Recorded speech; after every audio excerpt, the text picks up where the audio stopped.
Welcome to today's MESUD Learning Community webinar. Today we'll be hearing from Dr. Rachel Solotaroff on low-dose initiation of buprenorphine. My name is Bethany with CCSME, and I'll be supporting today's webinar. Just a few quick notes before you begin. First, neither the presenters nor the planners have any relevant financial relationships to disclose.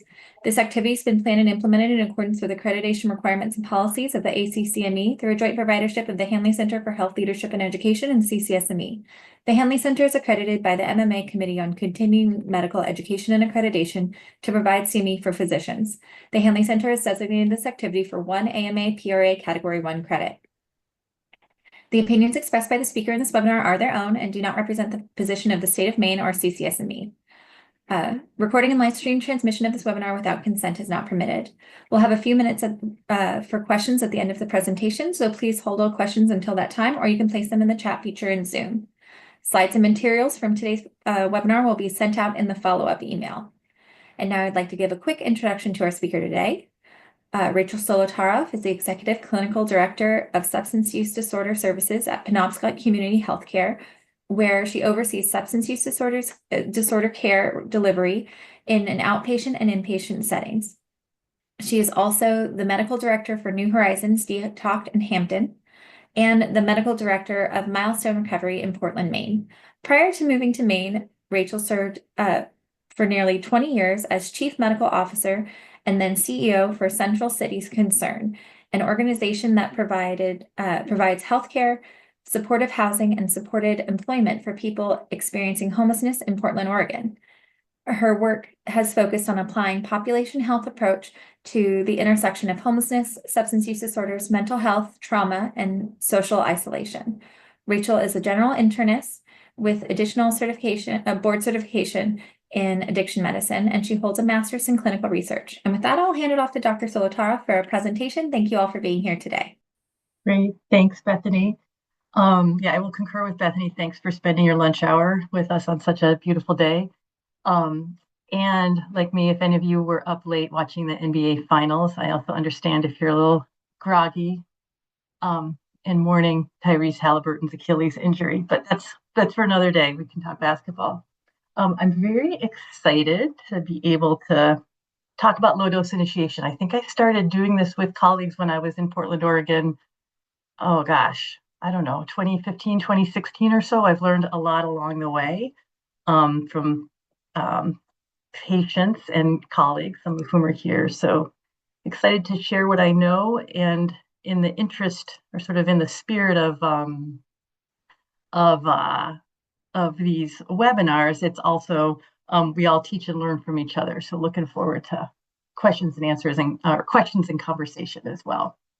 All right, so I will hope this goes terrific. All right, and y'all can see that okay? Okay, cool. All right, so let's just dive in here. We've got some hefty objectives, but we'll really focus a lot on sort of the clinical rationale and core principles of low-dose buprenorphine initiation. And we'll talk more deeply about what that actually means, but what are its advantages over traditional initiation methods, particularly we're going to focus a lot on patients, individuals for using fentanyl, people who are on methadone for their opioid use disorder, but also folks who are using other opioids. And thus we can compare and contrast low-dose initiation protocols across a bunch of different clinical settings. We can use it in the outpatient setting. It's used in the hospital setting. I'll show you some emerging models of using it in level 3.7 detox settings. And what do we know? What's the available evidence to support these interventions, particularly in these different settings?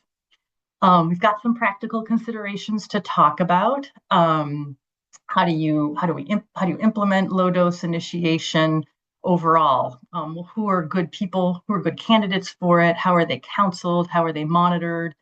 I'm assuming we have folks from a lot of different professions here. So how do we utilize all the different members of our team to support individuals using this process?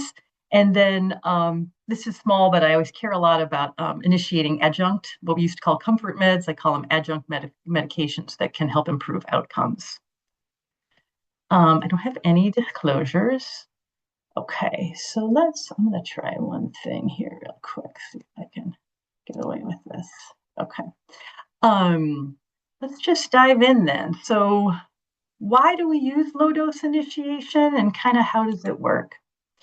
So I like to start with this research letter that came out a couple of years ago now, but it was looking at trends in buprenorphine initiation. So who was starting bup, and how many people were staying on it over the course of about 6 years. And what I thought was really interesting about this is you can see in this left-hand slide here where my pointer is, between 2016 and 2018, you saw a gradual increase in people who were being initiated on buprenorphine, and then it was relatively flat for the next 4 years. And then over on this panel, you see this is the 106-month retention among patients who are initiating buprenorphine. And you can see throughout the duration of this time, from 2016 to 2022, the retention rate was pretty almost the same the whole time, 20%. 1 in 5 people were staying on their buprenorphine. So if you go back to this flattening here, and you're thinking, well, this started in 2018. So why did that slope discontinue? So it can't be the pandemic. And we're not really, and then there's thought of like, well, later on in 2020, 2021, whenever it was, they got rid of the X waiver, you would think maybe that would increase the amount of initiation, and that didn't happen. And so there was some, speculation, oh, maybe it's just that our policy efforts aren't doing enough to increase initiation on buprenorphine. But I think the reason I show this slide is because I think it helps us to consider that there's another reason that buprenorphine starts were flattening, and that could be that with the arrival of, we call the fentanyls, or fentanyl and other fentanyl analogs, that it was getting much, much harder to initiate onto buprenorphine. And in a few slides, I'll kind of talk through, for those of you who don't prescribe buprenorphine or aren't as familiar with some of these terms, I'll talk through it a bit more, but I just wanted to highlight this at the outset, that starting fentanyl entered the drug supply in the early 2010s or so, really started to escalate later in the 20-teens.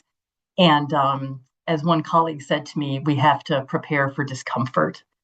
So I'll dig into this a bit more in the details later, but just so you understand kind of why fentanyl may have affected buprenorphine start so profoundly. Some of you may already know it is what we call a full agonist at the mu opioid receptor. So when I explain agonism to patients, I say, you've got your opioid receptor and different types of opioids go in it, and they turn the volume up to different degrees. And a full agonist, you can keep putting more buprenorphine or putting more of that opioid into the receptor, and the volume will go up. It'll go to 8, 9, 10. If you watch Spinal Tap, you say it goes to 11. Fentanyl does that. It's a full agonist, and it has a high binding affinity. It really likes to go and sit in that opioid receptor, and it's harder to bump it out. It has a high, what we call lipophilicity, meaning it likes to deposit in fatty tissues. So that means it crosses the blood-brain barrier very quickly. You use it and you feel an effect pretty quickly. But that also means that it can be sequestered, it can be stored in fat cells and in other tissues. And what that means is you might think you've cleared the fentanyl out of your system, but then it's mobilizing out of those fat tissues. If you use fentanyl just once, it's kind of got a short half-life. It's, fast on, fast off. But with chronic repeated use, it tends to be a much longer acting substance. As I mentioned, it's accumulating in your tissues and mobilizing later. The more you use, actually, the harder it is for your kidneys to clear it. And there's also some kind of theoretical, but I think interesting evidence that it actually causes over time the mu receptors that are there to actually be less sensitive. You need more of the substance to get a feeling. So it actually turns from being a short-acting medication into one that feels much longer acting. For folks who are using it chronically, the mean elimination, so if the fentanyl itself takes a week to get out of your system, and for norfentanyl, its metabolite, it's 2 weeks to get out of your system. And I'll show you kind of what that means then. What it means is that we had a typical withdrawal course that we used to understand, where when with short and long acting opioids, that within the first 4 to 6 hours, you're getting some muscle aches and pains. And then a couple days later, you might be getting some vomiting and, those goosebumps and rhinorrhea, and your eyes are watering. And then you had more protracted withdrawal. But fentanyl just throws all that into it scatters it to the winds. Kind of anything can happen over different types of withdrawal symptoms over different time courses, making initiation or making management of that withdrawal much more difficult. So specifically, withdrawal from fentanyl can start faster. It can be more intense. Again, because it's lipophilic, because it's storing in those tissues.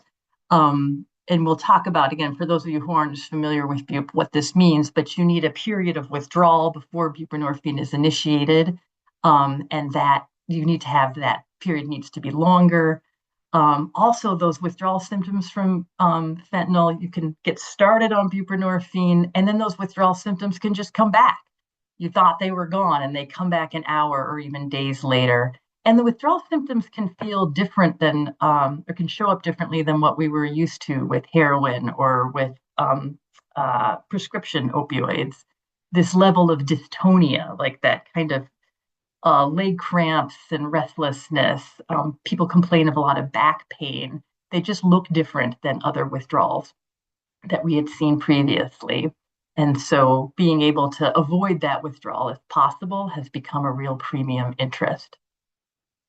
And this has come to us from patients. There's a couple, really a lot of them, but I just pulled out a couple really well done qualitative papers over the last few years. And this one was described, the first one, that idea, everything is not right anymore. Buprenorphine experiences in an era of illicit fentanyl. And this was talking to folks who were using buprenorphine self-initiated, non-prescribed, either because there was less access or it didn't really describe that. It just looked at that group of people.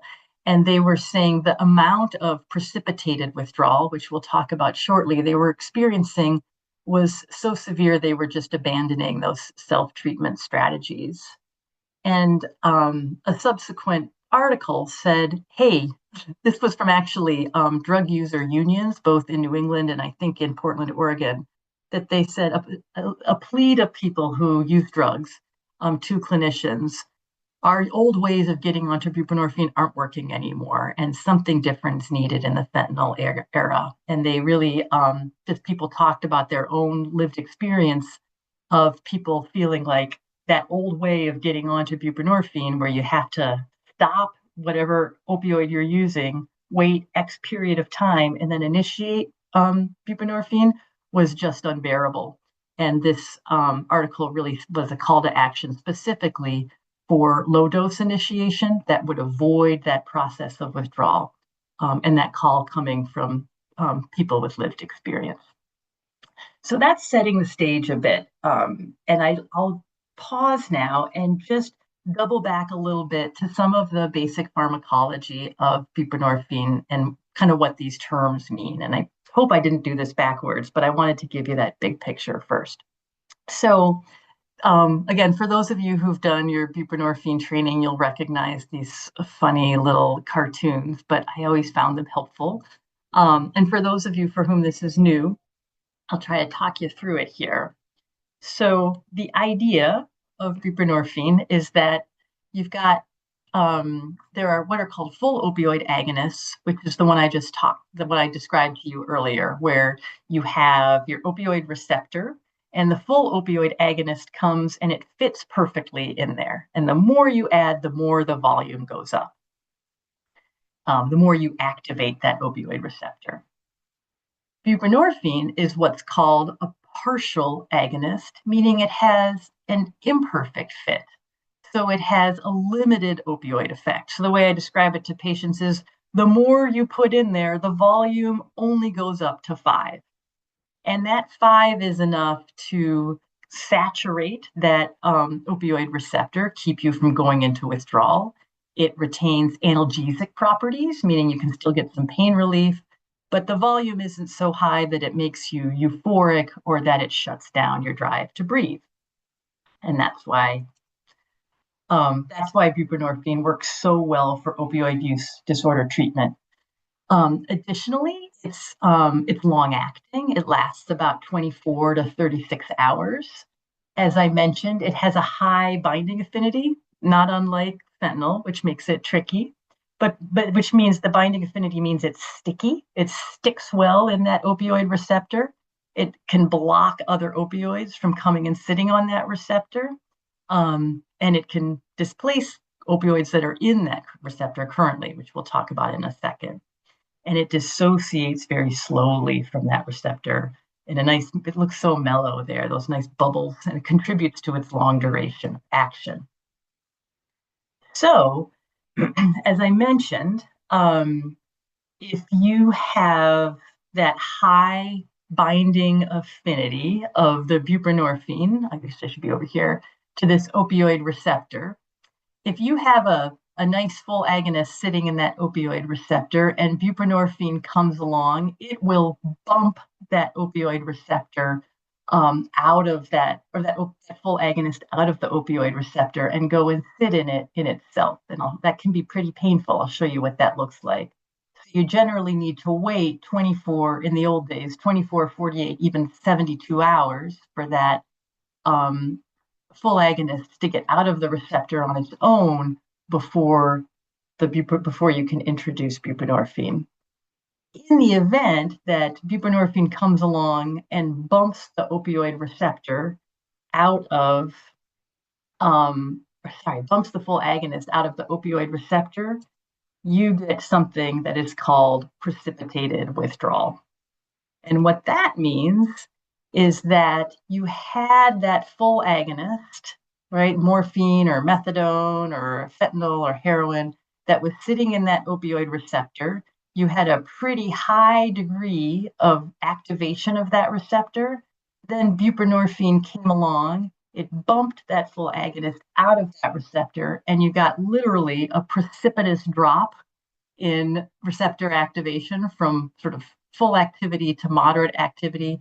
And that precipitous drop, again, look at this, puts you rapidly into opioid withdrawal. So that's one of the hazards of, one of the difficulties of trying to get onto buprenorphine, is either that risk of precipitated withdrawal or the duration that you have to wait 24, 48, 72 hours for that full agonist to get out of the receptor by itself, for then you to introduce buprenorphine more without precipitating this drop. Okay, so that's for most of you, that was probably a lot of review. But to get at this now, there are lots of different buprenorphine initiation strategies. And I think recently there was a talk on high dose initiation. There's standard, there's something called low high, there's this thing called the rapid start. But for our purposes today, we're going to focus on the low dose initiation specifically because it lowers that chance of precipitated withdrawal. Which is very helpful in a fentanyl era. It has a lot of other uses, though, which we'll talk about shortly.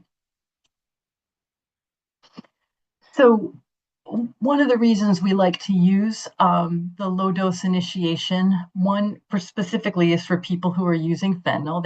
If we were to use a standard initiation method where you wait those 72 hours before you can, where you're stopping the fentanyl and starting bupe, some people can't tolerate that withdrawal.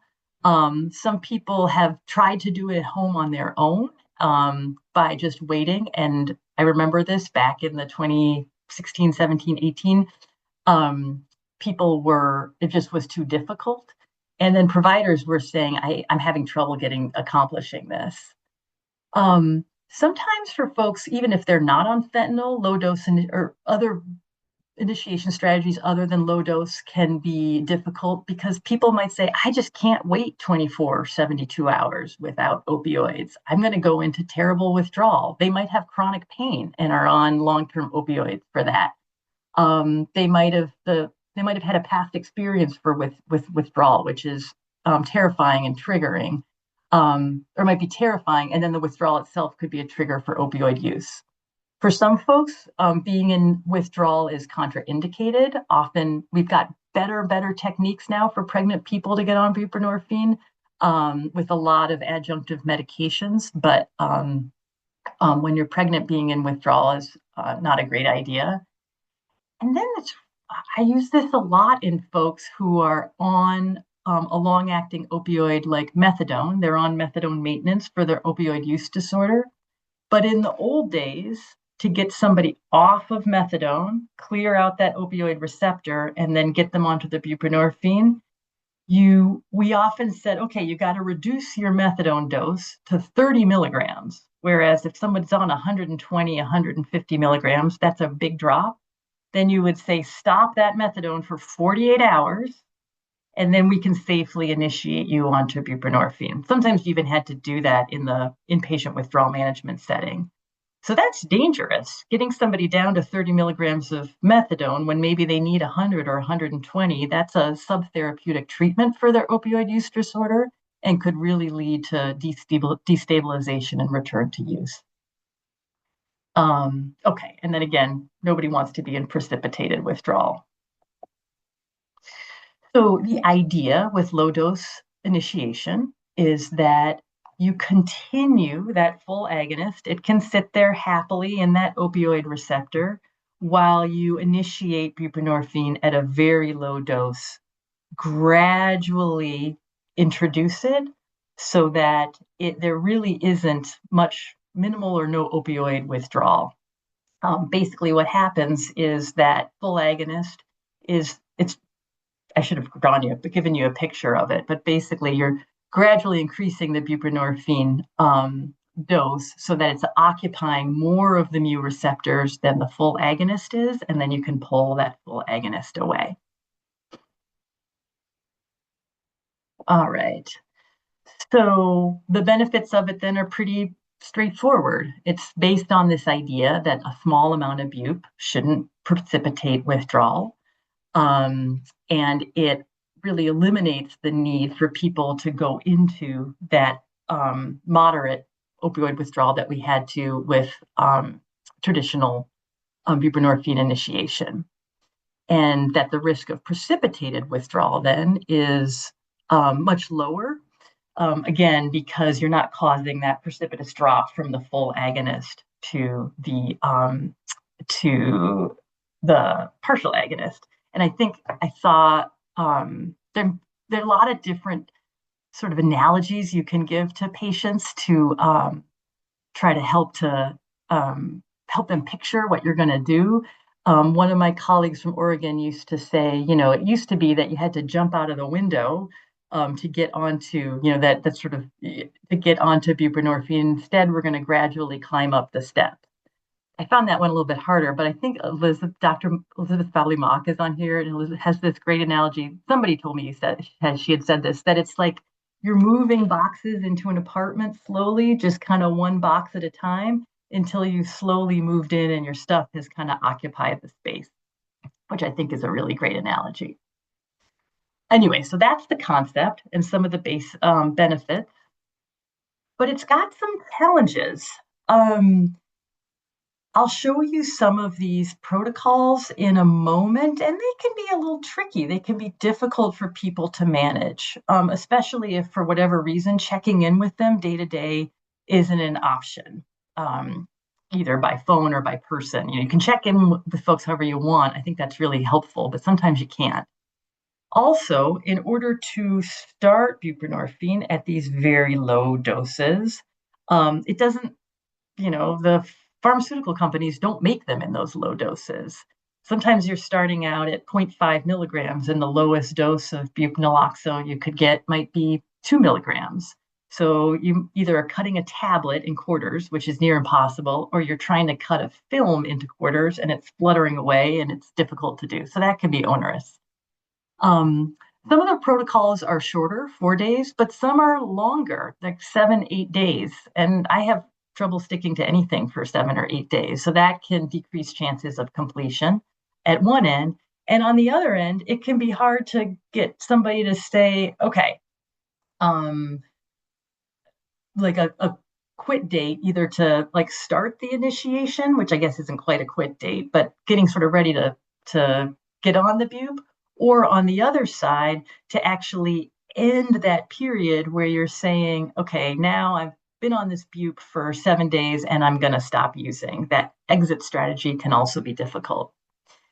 And finally, there's some complex risk management here when people are continuing to use a illicit full agonist opioid or fentanyl, and it's understood that that is part of the protocol, that they're going to be continuing to use that. But how are you ensuring that you're counseling about safe use and managing risk, and ensuring that that person's use pattern is, not putting them into withdrawal, but it also frankly doesn't sound like you're, saying, hey, go use 2 grams of fentanyl every day for the next 7 days. That can be difficult. So we'll talk through some of these challenges. I want to tell you a little bit, um, about different protocols. And basically the idea is that, just to summarize, is that this first came out in the first report I saw, or that I understood, is in 2010 from Bern, Switzerland. It's called the Bernese method. But there are lots of different protocols, lots of different papers that have been written, but there's really no consensus that this is the standardized, most evidence-based, most specifically recommended protocol. There's just a lot of them. And they vary by context. You might have a different protocol for fentanyl versus a transition from somebody on a short-acting opioid. Maybe they're on oxycodone, or people who are transitioning from methadone. So I'll show you some protocols here. They are adapted from what I've seen published, just from my own clinical experience. And often I'll show you some cases. Sometimes I'm adapting them on the fly as well. So we don't have to spend, anyway, I just wanted to show you a Bernese mountain dog. That's always worth doing because this is the Bernese method. But this is sort of the original protocol. There is I'll show you a follow-up study on this in a second at UCSF, UC San Francisco. They developed a 3-day protocol. I had always used these 6 to 7-day ones, again, where they're gradually increasing that dose of sublingual bupe. And this one is only 3 days. So you start out at anyway, you can see it there yourself, 0.5 milligrams every 6 hours. On day 2, you're up to 4 milligrams. On day 3, you're up to 8 milligrams. By day 4, you're up to 12 milligrams, and you stop the full agonist. And they found that this actually had pretty minimal. There was some mild withdrawal, but no moderate or severe withdrawal. So that's another protocol.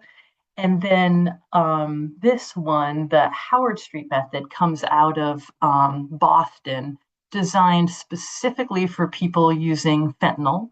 So it's a little less aggressive. It goes a little slower in the first few days, which I appreciate, but also kind of the big breakthrough here was saying, hey, rather than asking patients to cut up these tablets and films and keep track of these complicated regimens, and I used to draw these diagrams for people, they just worked with their in-house pharmacy to cut all of these doses and put them into blister packs for people, which is pretty cool. So that's another helpful method. Just a quick moment, though, on the evidence. We use this a lot, and I guess the headline is that the evidence is generally pretty weak. That doesn't mean don't use it, but we've got room to strengthen the evidence here. So that San Francisco protocol I just showed you, that 3 to 7 day one, they went back and did a cohort study over the course of a couple of years, assessing low dose initiation. They found that there really wasn't any difference between their 4-day and their 7-day protocol. But what was pretty interesting is that really only a third of the initiation attempts were successful. So it's not like this, really in the outpatient setting, is you're knocking it out of the park every time. And also their retention across both groups was only 1 in 5. I think this was, 28-day retention. And then interestingly, when they said, go try it again, that actually lowered the odds of folks being successful. So they were concluding like this is definitely feasible in the outpatient setting, but the effectiveness is pretty limited. And maybe we need to be thinking of further research that can enhance the uptake and the retention, maybe combining low dose initiation with some prescribed supportive interventions, behavioral interventions, social interventions, other things. So I think that's worth knowing what they found when they really were doing more than just a case series. Also, a couple of years ago, ASAM, the American Society of Addiction Medicine, my former colleague Melissa Weimer from Oregon, she's now at Yale. They put out, again, they weren't guidelines, they were quote unquote clinical considerations for using bup in this era of what they call HPS, high potency synthetic opioids, or fentanyl. And they had some interesting clinical recommendations about low dose initiation. They said basically in the hospital, looks pretty good, appears well tolerated, pretty effective in observational data in the hospital setting. But then they really drilled down on this nuanced difficulty of people who were continuing to use, use fentanyl while initiating on the buprenorphine. I just copied it here. It was well said. The decision to advise a patient to continue opioid consumption during buprenorphine initiation is complex, and there's no consensus yet on the relative risks and benefits of this approach because continuing to use fentanyl is not a risk-free proposition. They also pointed out that while in the hospital, one can use full agonists for, hydromorphone or morphine for both pain management and it's also for opioid withdrawal. You can't do that because of the Harrison Narcotics Act or something. You can't use full agonists for opioid withdrawal in just the community setting. And they're saying, we don't really know then what the best strategy is for low dose initiation in these outpatient settings where we can't medically prescribe full opioid agonists. So just sort of pointing out that what's possible in the hospital isn't possible in the outpatient, and not exactly sure then we don't have enough good science to tell us the best thing to do. So worth knowing that there's that caveat. And then finally, just early this year, there was a nice review article that looked at, I think this is the biggest one I've found, that looked at 59 studies on 682 patients about using low dose initiation.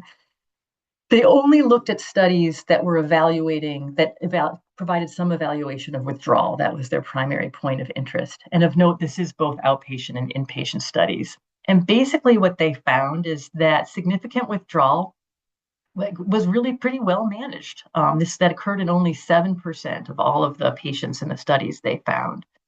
And again, because they were looking at inpatient as well, they said, well, the rate of transition does look pretty good, but the quality of this evidence is low. These are observational studies. So they highlighted the need for more prospective randomized control trials.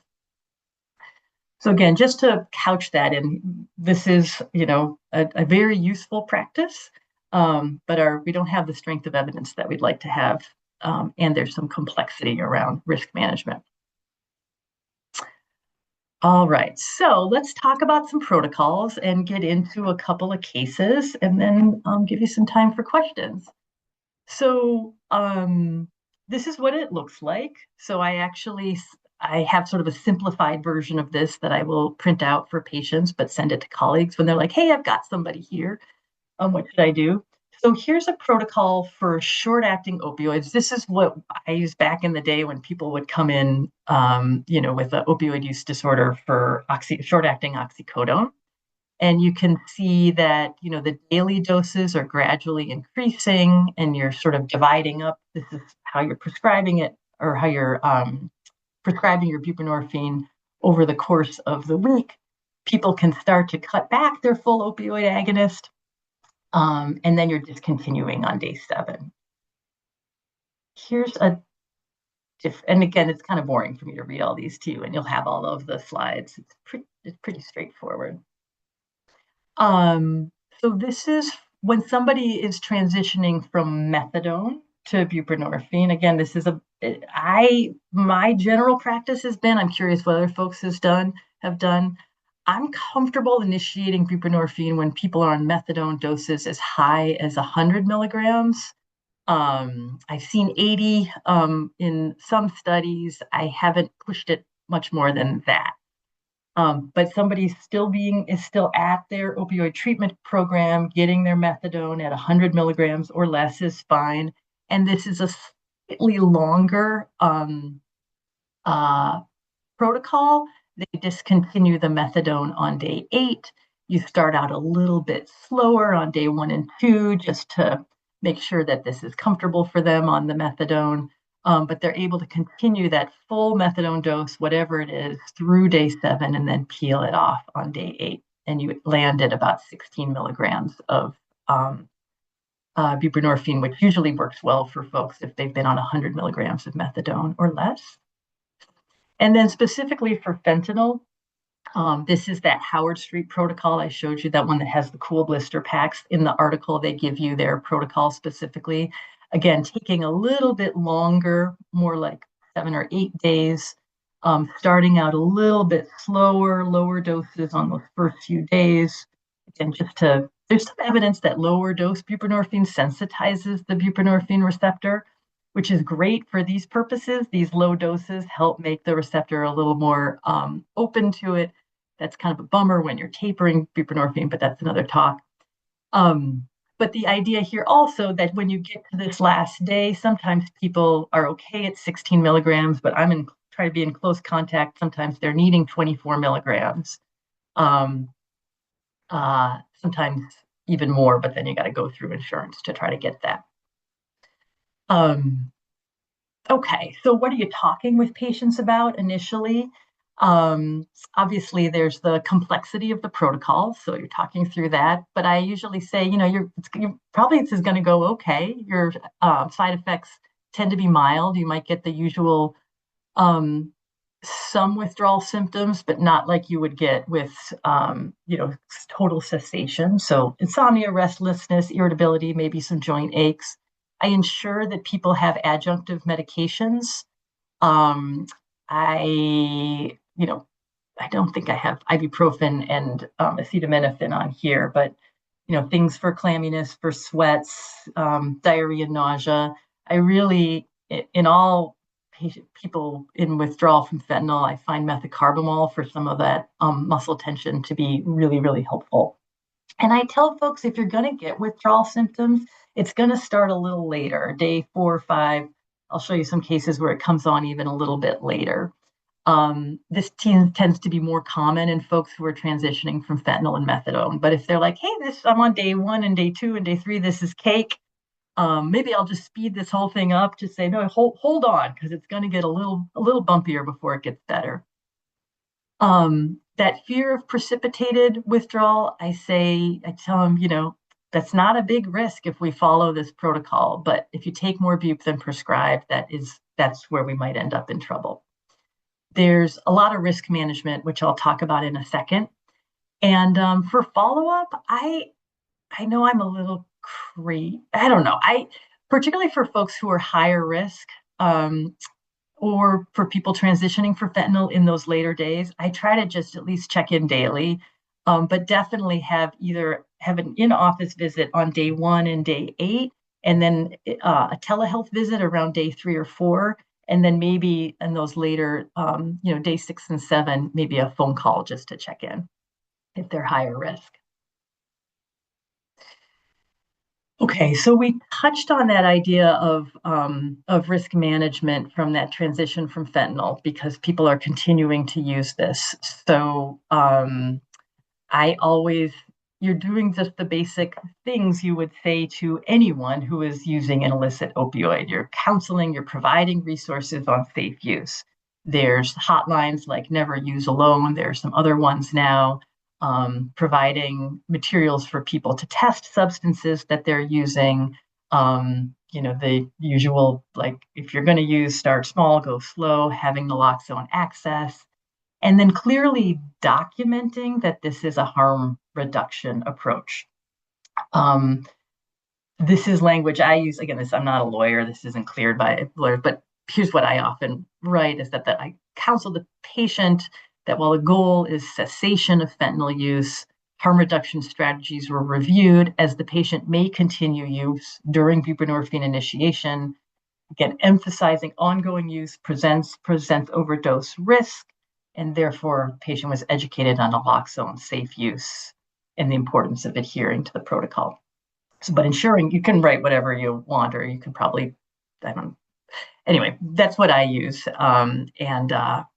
But documenting something is really important. Another important risk management piece when people are at a OTP, an opioid treatment program for transition from methadone. This is a little practical thing, but you really have to coordinate care with that OTP. And often the opioid treatment program wants their own release of information. I may call up and say, hey, I'd like to speak to your medical director. I've got a patient who's going to be staying on methadone and getting onto buprenorphine over the course of a week. And they say, I can't talk to you. They need to sign their own release of information here. Totally fair. But just good to know, because it's happened to me a few times where I've been on a timeline and then I realized, there's another administrative step that needs to be attended to. And then when you coordinate care with the OTP, it's great to be able to talk to the provider, maybe the medical director, and just run through, make sure they understand what's happening, make sure that you know their current dose. Are they on 150 milligrams? And if so, do they need to taper down? How do we want to go about that? The basics, okay, given that, when are they going to initiate their bup? When's their last day of methadone? So if they have take homes, when would they not need that anymore? Side effects, and making sure that they might get some, they're going to see bup in their urine at this point, and making sure they know that. And these are always great, really collegial, collaborative conversations. It's really fun to do this kind of coordination of care.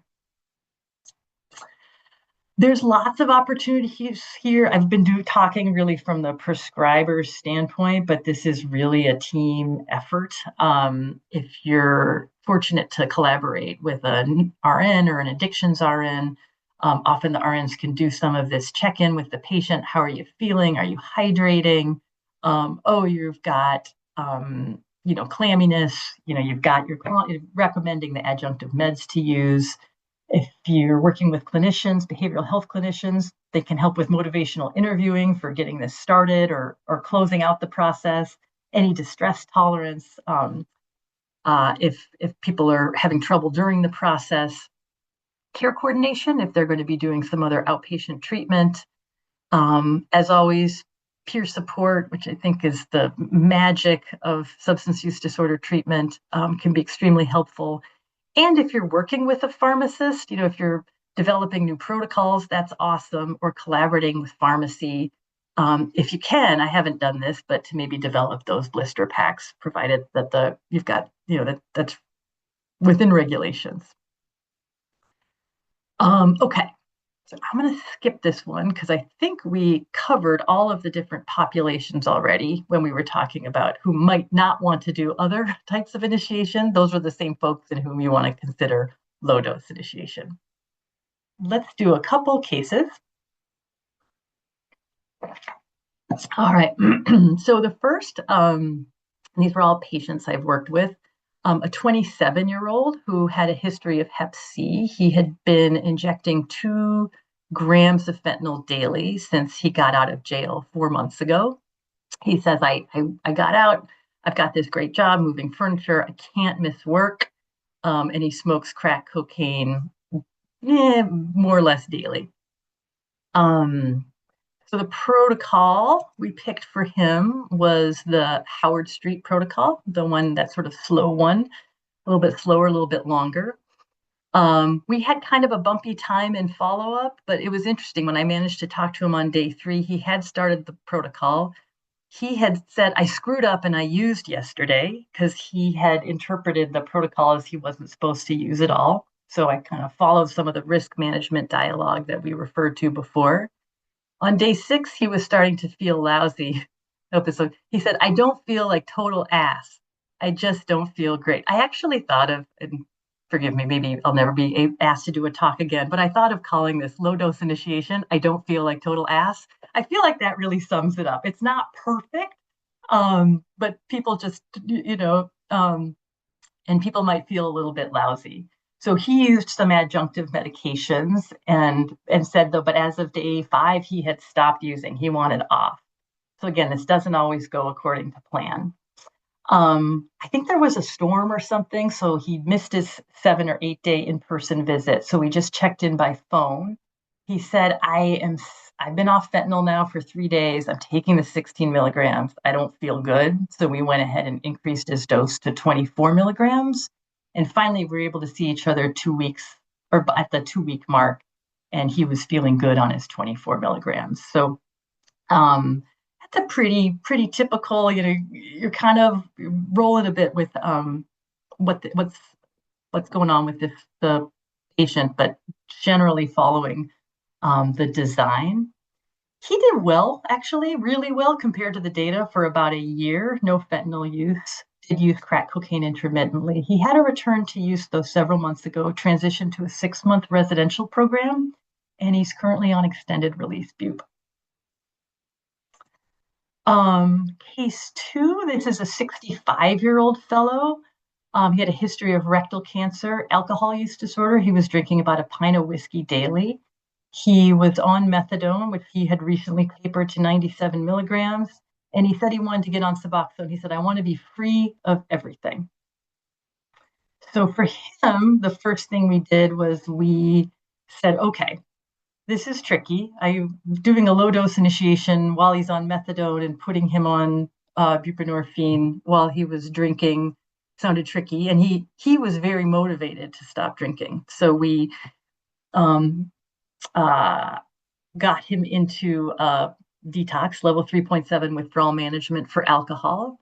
He remained on his 97 milligrams of methadone while he was in withdrawal management for alcohol. He actually got medications for alcohol use disorder. So not that was perfect, but that was kind of tucked in.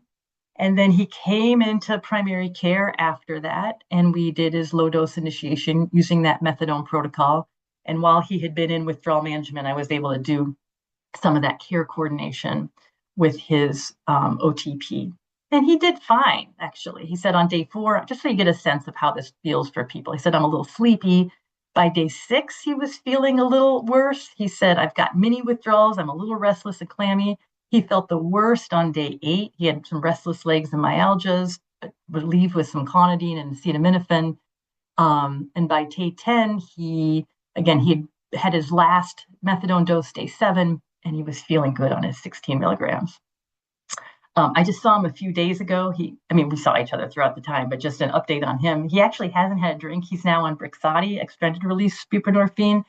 He gained weight. He's been clamming. He paints paintings, and he chases after his cat. He's really cute. I just want to tell you this third case. And Bethany, leave about 10 minutes for questions. Okay. So this is really interesting. So again, just wanted to give you something a little more unusual. This is a 74-year-old female who came in using kratom, which is, synthetic opioid kind of weak agonist, multiple times per day for 4 years. And prior to initiating kratom, she had been on tramadol and I would just write down everything people tell me. She said, I was using tramadol until Donald Trump shut down all the pill mills. I didn't know what to make of that, but that was her reason for no longer using her, or no longer having access to tramadol. She also is prescribed lorazepam, benzodiazepine, 1 milligram twice a day from an outside provider. And she said, I'm terrified of withdrawal symptoms. So this is tricky. She's older. She's on kratom, which is a little bit more of an unpredictable course. She's using a benzodiazepine. So I utilized the low dose protocol for short acting opioids, the first one I showed you, given her age, her concurrent benzo use, her use of a weak agonist. And I just really wanted to start low and go slow and keep a close eye on her. So it was very interesting. By day 3, she was only at 0.5 milligrams twice a day of bup. And she said, I'm taking less kratom, and I actually don't need as much lorazepam. And if she had no sedation, confusion, instability. by the next day, I think we checked in. She said my kratom use, she didn't need to keep taking it. She said that's pretty much disappeared, but she now was starting to really focus in on having the buprenorphine. She was at a milligram twice a day. She wanted, feeling like, okay, I still though feel a little lousy. So we said, okay, let's go up to 2 milligrams twice a day. But by the time we checked in the next day, she said, I'm taking 1 milligram really every few hours. I've taken it 5 times. She goes, it's dumb. I'm just so used to having to do something every 2 hours. So it was really this sense that she needed to have, that she was going to go into withdrawal. I could have lived without it. So to make a long story short, she wanted to take 2 milligrams 5 times a day. We finally we settled on 2 milligrams 3 times a day, but over the last several weeks, over the subsequent few weeks, she got down to 4 milligrams that we spread out 3 times a day. So I show you this one again because it's possible to do this with older folks who are on concurrent benzodiazepines, start low, go slow, and be flexible. All right. I think I don't have much low dose initiation in the hospital. In full disclosure, I'm not a hospitalist. I haven't done this work. I have wonderful colleagues locally and back in Oregon who have. I think if you want to learn more about this, there's a terrific episode of Addiction Medicine Curbsiders, the podcast called Low Key Pearls for Low Dose Bupe. If you would tune into that. And I didn't want to be an imposter and talk about something that I don't really know, but there's protocols of multiple lengths, different buprenorphine formulations. And again, this is cool because you're able to learn more about how you can use full agonists in the hospital for pain management and for withdrawal management. I need to stop, but I'm going to take 10 seconds, 45 seconds. It is possible legally to use something called the 72-hour rule to administer but not prescribe a full agonist for the purposes of opioid withdrawal in the community setting, like really in a level 3.7 withdrawal management. And you can look at this when you get these slides, but I have some colleagues in Portland, Oregon, who have been using methadone for 72 hours. And the protocol is right here, while introducing low-dose buprenorphine. Okay, so you're sort of getting them onto methadone and adding the buprenorphine, using the methadone as a bridge to buprenorphine all at once. And then on day 4, they peel everything off and give the person a dose of extended release buprenorphine, and they're on their way. And it's just been game-changing. So not that we are going to do that anytime soon here, but just knowing it's possible is terrific. And that manuscript is in final revisions. Really looking forward to seeing it. Okay, I won't show you the summary because, what did I just do? I only stopped sharing. There we go. Thank you for listening. I know that was a lot of information, but really appreciate the opportunity to share that with you all. Thank you so much, Dr. Solotaroff. Yeah, sure. I want to direct everyone that the link for the survey is in the chat, as well as the link for if you have any specific coaching or technical assistance requests, the learning community faculty is available to answer those, and the link to submit a request is there. But if you would like to, or if you have any questions, please place them in the chat, and we have a few minutes that we can answer them.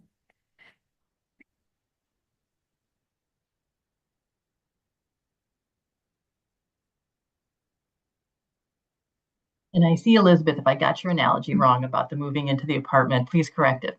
I love the visual, though. That is a great analogy. I'm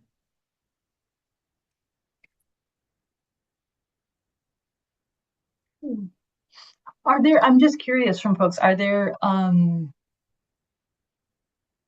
other, I'm curious about other people's experience using low dose initiation. Is it something that you have found successful? Is it something that you have seen folks struggle with for any number of reasons? I'll say in full disclosure, by and large, I use high dose, I use high dose initiations much more frequently. It's kind of in these more specialized situations. that I'm using low dose, just because it's got some barriers to it. It's beautiful when it works and when you need it. But I probably use it only about 20-30% of the time for initiations these days in the outpatient setting. Oh, great. Yeah. Dr. Mock, oh, let me see. Uh, 1 second. Yes. Can you unmute yourself? Or Now I yes. can. Also, the chat is disabled, so we can't ask questions. Oh no. I was just gonna say, so my low dose experience, and this was a couple of years ago, and it was just like a light bulb to me. I told the patient, I wrote things down, and he came back like 4 days later or 7 days later, and he said, my girlfriend could not believe that your doctor told you to go ahead and shoot up. And I was like, ooh, I need to document better this continue to use while you're slowly getting on and the risks and benefits and counsel people better. And I need to do a better job for myself to protect myself that I'm telling people to continue whatever agonist they're using, which was fentanyl. And so it was just a good like aha moment when the patient told me that his girlfriend could not believe that that was the direction from his physician. And I was like, yeah. Any other, do you want to teach out any language then you've subsequently started using in your documentation or in your conversations with patients that you found kind of thread that needle? Because it's tricky. Yeah, I do more inpatient stuff now. So it's kind of easier because I'm like, yeah, we have this protocol. We can get you on it. You're probably not going to feel sick. And let's do it while you're here in the hospital. Yeah. That is an easier. Yeah. Kim? Hi, thank you. I work at the Portland Recovery Community Center, and so we have folks who come in here who are in early recovery, or we talk about the possibility of transitioning from methadone to Suboxone, and so I'm curious. And then they say, "Well, I can't." They have a lot of reservations because of the withdrawal symptoms, and so this has been super helpful to be able to share with them. Like there is a way to do this, but you have to work with your provider. But I'm curious, like how well known is this in the circle of providers and prescribers in this area? And so if I encourage one of the folks in here to go and talk to their provider, is that provider going to know about low dose initiation? You mean like specifically if it's an MOUD provider, or you mean even Yeah. just like a primary care provider? Yeah. Yeah, that's a great question. I definitely, as I didn't learn this here, I learned it when I was in Oregon, and I did find when I got here it wasn't very familiar. Like I was grateful that I had been taught this by others and was able to bring it to like other providers I was working with at PCHC. Um, so I I think what you can always say for patients. Oh gosh, also on the slides here is my oh, I'm not sharing my slide, but my email and my phone number. I feel really privileged to be able to be a resource to anybody who would need some help if they, I'm happy to. You can refer, you can say, hey, your provider can watch this webinar, or there's, I don't know, I can think of other sort of canned, easy resources for people to use. Because I think to your point, Kim, I didn't find a lot of folks were familiar with it when I got here. Certainly the OTPs are really helpful and great when you call, though. They're not like, what? That's impossible. The person's going to go into precipitated withdrawal. They're like, this is great, happy to collaborate. So that's good news. And Yeah, Kim, that's the beauty Rachel of having is, CCSME here is that people can yes. refer to these sorts of resources. Yes, so this will be recorded and probably up on the website within a week.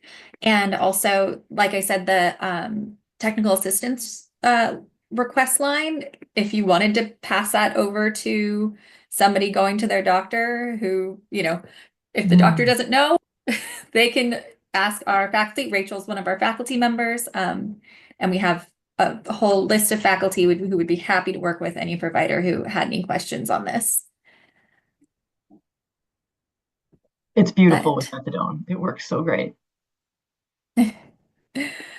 But thank you so much, Dr. Solotaroff, for this wonderful presentation. Thank you, everybody, for joining us today, and we hope to see you all again soon. Oh, and the slides will be sent out in the follow-up email along with the links that are in the chat.